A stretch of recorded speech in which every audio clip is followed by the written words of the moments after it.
Krishna Krishna Krishna Hare Hare Hare Rama Rama Rama Hare Hare। हरे कृष्णा। दंडवत प्रणाम सभी को। श्री प्रभुपाद की जय, गुरु महाराज की जय, आप सब भक्तबिंद की जय। ओम ज्ञानतिमिरन्धस्य ज्ञानाञ्जनशलाकया चक्षुरुन्मीलितमेन तस्मै श्री गुरुवे नमः। हरे कृष्णा। हरिनाम जप और उनमें तीव्रता की आवश्यकता। तो जो भक्त हैं जिन्होंने कुछ समय आध्यात्मिक जीवन कृष्ण भावनामृत में बिताए हैं, तो उसको बढ़ाने के लिए, भक्ति में प्रगति के लिए और भौतिक लगाव को कम करने की कोशिश कर रहा है, उसे एक स्पष्टता मिलती है कि वह असहाय है। जब हम प्रयास करते हैं, हम देखते हैं जे आध्यात्मिक जीवन में प्रगति करना बड़ा आसान नहीं है। भौतिक संसार के प्रति जो आसक्ति है ना, वो प्रचंड है। तो वो असहाय बोध करता है एक साधक के, जे मैं बहुत ही नगण्य हूँ और मेरे द्वारा बड़ी कम प्रगति हो पा रहा है। तो खुद अपने को जांच करेंगे और देखेंगे जे मैं साधन में तो बड़ी कच्चा हूँ और मेरी प्रगति बड़ी बाधक है ना। तो असहाय लगता है, असहायता बोध करते हैं। उन्नति का पैमाना मापने के लिए आपको सच्ची विनम्रता मिलेगी और आप असहाय महसूस करेंगे, है ना। खुद अपने को देखना है जो मैं कितनी प्रगति की है भक्ति में और मेरी क्या सामर्थ्यता है ना।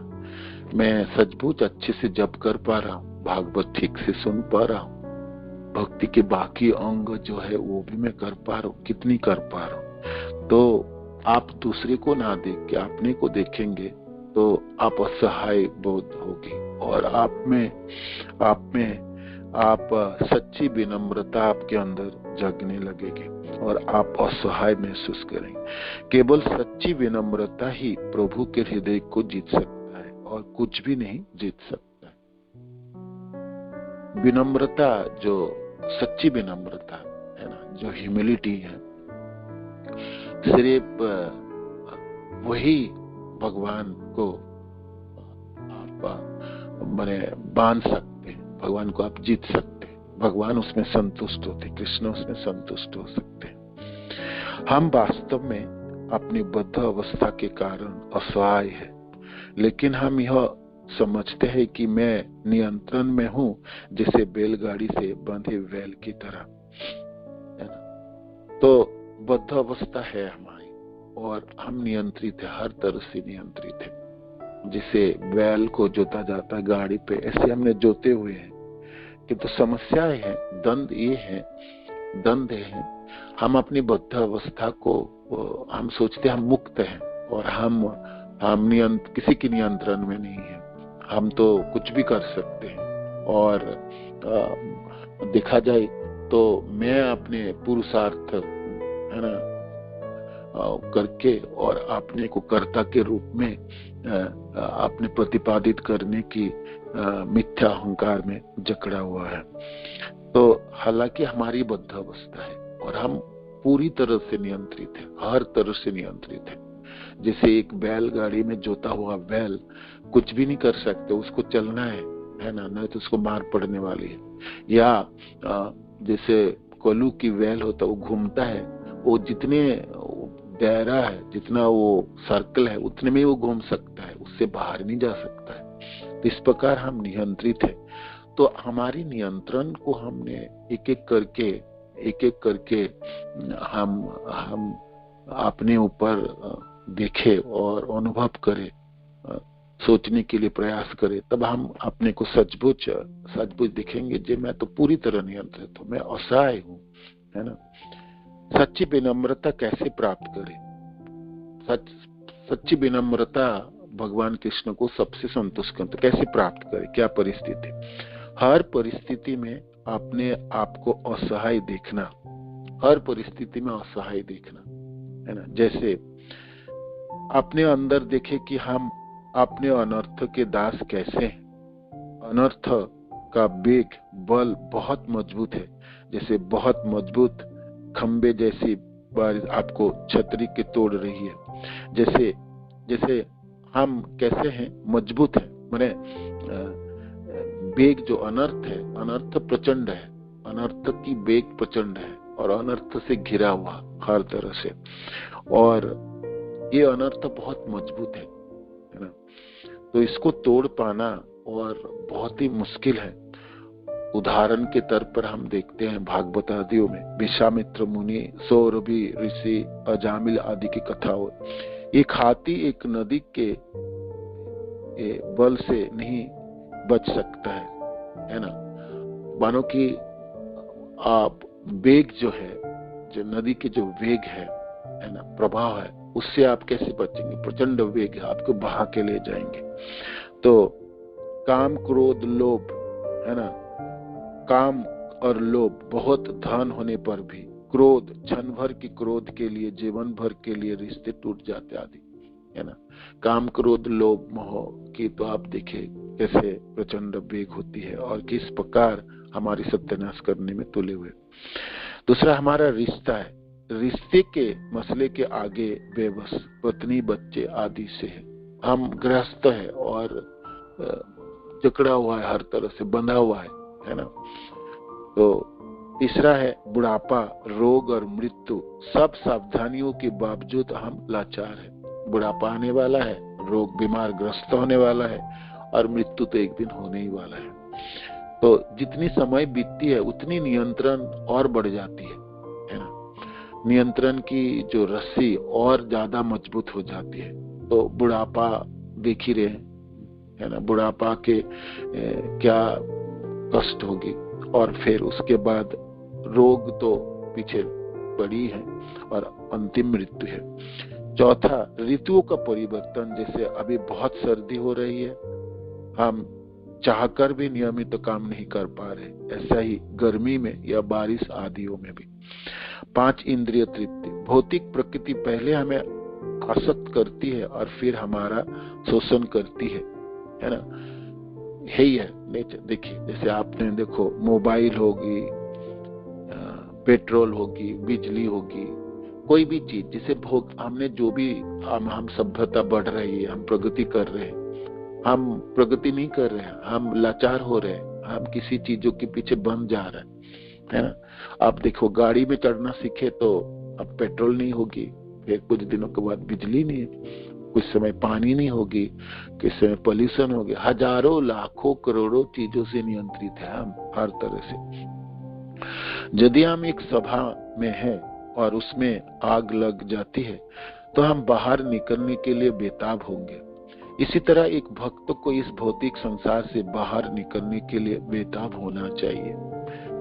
पहले तो समझना चाहिए जब हम बंध गए, हमारा मन में आता ही नहीं, हम सोचते हम बंधा थोड़ी है, हम तो मुक्त है ना। तो बड़ी सभा घरों में आप है, सभाओं में, उसमें आग लग जाए तो कोशिश करते ना हर व्यक्ति कैसे करके निकले यहाँ से, भागो यहाँ से, निकल चलो, है ना। तो इस प्रकार इस भौतिक संसार से निकलने के लिए, बाहर जाने के लिए बेताब होना चाहिए। तीव्रता, लोल्यम से हमें विनम्रता मिलती है और तभी हमें कृष्ण की दया प्राप्त होती है। जैसे रुक्मिणी, द्रौपदी, विदुर जी, भीष्म पितामह, गजेंद्र, शिल प्रभुपाद आदि उदाहरण के तौर पे हम देख सकते हैं। सर्वश्रेष्ठ तरीके महासागर के तैर कर पार, सर्वश्रेष्ठ जो जो जो जो स्विम करता है, जो तैरने जानता है, वो चाहे जो मैं भाई आपको अरब सागर या आप प्रशांत महासागर हो या अटलांटिक महासागर को तैर के निकल जाऊंगा, वो नहीं है, नहीं तैर सकते। कितने बड़ी स्विमर कितने दक्ष क्यों ना हो, इतने बड़े सागर को तैर के पार नहीं कर सकता। इसी तरह हम कितने भी महान भक्त क्यों ना हो जाए, हमें इस भौतिक सागर भव सागर को पार नहीं कर सकते, अपने बलबूते में तो नहीं कर सकते। कितने बड़े भक्त हो जाए और कितनी अच्छी भक्ति हम कर भी ले, अपने बलबूते में आपने तैयार करके भव सागर पार नहीं जा सकते। दुस्तर पारावार है, इसके छोड़ ही नहीं पता, दूसरी सीमानाएं आपको दिखाई नहीं देती है, तो कैसे कहां तक तैरेंगे और कब तक तैरते रहेंगे। कृष्ण की नाव ही हमें बचा सकती है। कृष्ण की आज से हम हर क्षण प्रार्थना करते रहे, कृष्ण कृपया मेरी मदद करे, कृष्णा कृपया मेरी मदद करे। तो भगवान की कृपा के ऊपर निर्भर होनी है, भगवान के नियंत्रण के ऊपर निर्भर होनी है। नियंत्रित अच्छा है, कृष्ण हमको नियंत्रित किए हैं, हर तरह से हम नियंत्रित है, असहाय बोध है हमारी जी, मैं तो जकड़ा हुआ हूँ, है ना, मैं एक सेवक हूँ, है ना, और सनातन काल से मैं सेवक हूँ, सेवा मेरा धर्म है, और हर तरह से मैं नियंत्रित हूँ। भोक्ता में बन नहीं सकता, प्रभु में हो नहीं सकता हूँ, कर्ता में हो नहीं सकता हूँ, है ना, यही। और मैं असहाय हूँ, मैं लाचार हूँ, मैं बहुत ही नगण्य हूँ, हर तरह से अनर्थ से जकड़ा हुआ हूँ। हे कृष्ण आप कृपा कीजिए, आप कृपा कीजिए, आप कृपा कीजिए। तो नाम जप के माध्यम से एक प्रार्थना ही है इसके लिए, राधा रानी के प्रति, भगवान कृष्ण के प्रति, जो आप हमको मेरी जो स्वरूप है, जो सेवा है, वो प्राप्त करा दीजिए, सेवा में आपने संलग्न कर लीजिए, सेवा मेरी प्राप्ति हो जाए, है ना, ये प्रार्थना ही है। तो इस प्रार्थना करते समय लोल्यम तथा लोलुपता प्रचंड होनी चाहिए। जैसे कोई व्यक्ति को नौकरी मिलना है तो वो बड़ी सालों से प्रयास कर रहा है और मिल ही नहीं रहा है, तो वो पूरा प्रयास सब जगह जाता है, हर तरह से लोगों से पता करता है, सबों से प्रार्थनाएं करता है, सबों से गिड़गिड़ाता है, जब मेरे को कोई काम तो एक मिल जाए, है ना। तो काम पाने के लिए तीव्रता बढ़ाता है, और फिर कुछ ना कुछ वो काम जो भी मिल जाए उसमें वो प्रवेश कर जाता है ना। किंतु वो अथक प्रयास करता है, देखते ना, छोटी सी छोटा एक नौकरी पाने के लिए, एक सेवा पाने के लिए कितनी प्रचंड यहाँ पर प्रतिस्पर्धा चलती है। तो ये तो भाई सनातन सेवा प्राप्त होंगी, कृष्ण के चरणाश्रित होना है, तो कितनी लौल्यमता की जरूरत है। लौल्यम मूल्यम एकलम जन्म कटी सुकृति न वलभते, है ना, रूप गोस्वामी बात करते। लोलुपता एकमात्र मूल्य है जो आध्यात्मिक जीवन में आपको धकेल के ले जाएंगे, आपको प्रगति के अंतिम बिंदु तक पहुंचा देंगे। असहाय, विनम्रता और अनर्थ से जकड़ा हुआ साधक आपने को सचमुच लाचार समझ के निरंतर प्रार्थनाओं में रहे भगवान कृष्ण की। यही कृष्ण आप कृपा करें, आप कृपा करें, आप कृपा करें। तो नाम जप एक प्रार्थना ही है। नाम जप करते समय हम प्रार्थना करें, है ना, मनों में भावना हो, जी कृष्ण मैं ठीक से सचमुच इस बार मैं आपकी चरणाश्रित होना चाहता हूँ, और मेरे को बद्ध अवस्था नहीं चाहिए, मैं भौतिक संसार यहाँ से मैं निकलना चाहता हूँ, ये मैं नहीं रहना चाहता हूँ, है ना, मैं आप रहना नहीं चाहता यहाँ पर, और कैसे भी करके मैं आप मेरी कृपा करें, जैसे मैं इस भवसागर को पार निकल जाऊं, है ना। तो बहुत सुंदर उदाहरण है। आप कितने बड़े दक्ष स्विमर क्यों ना हो, आप तैरना बहुत अच्छे तरह से जानते हैं, नदी तो तैर लोगे, तालाब भी तैर लोगे, है ना, गंगा जी भी पार कर लोगे इस पार, किंतु अटलांटिक सागर आप तैर नहीं सकते हो, प्रशांत महासागर को आप तैर के पार नहीं जा सकते हो, है ना। तो भवसागर तो इससे भी बड़ी है, उसके पार, प्रशांत महासागर के इस पार उस पार तो पता चलता है कभी भी, भवसागर के दुस्तर पारावार बिल्कुल पता नहीं चलता। तो कृष्ण की कृपा के बिना कोई काम बनने वाला नहीं, गुरु की कृपा के बिना कोई काम बनने वाला नहीं। आचार्यों की कृपा के बिना कोई काम बनने वाला। हरे कृष्ण। प्रभुपाद की जय, गुरु महाराज की